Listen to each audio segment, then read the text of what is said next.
Pasaže v SPB-ju so v solasti vseh etažnih lastnikov, tako da posega občina Domžale ne more narediti. Smo pa v dogovoru z upravnikom, da pridobimo stavbno pravico in kolikor bomo dobili primeren procent soglasja etažnih lastnikov, bo občina uredila vzhodni del pasaže.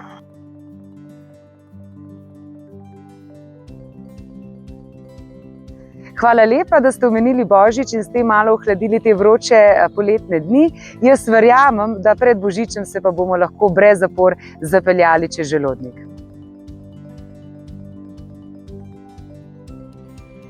Glede na to, da na tem območju Bišče selo ni večjih odstopanj, kar se prometa tiče, hitrostnih ovir ne bomo namestili. Občanke in občani, želim vam brezskrbne, mirne, zdrave, navihane in sproščene poletne počitnice. Zaživite poletje in se vidimo konec poletja.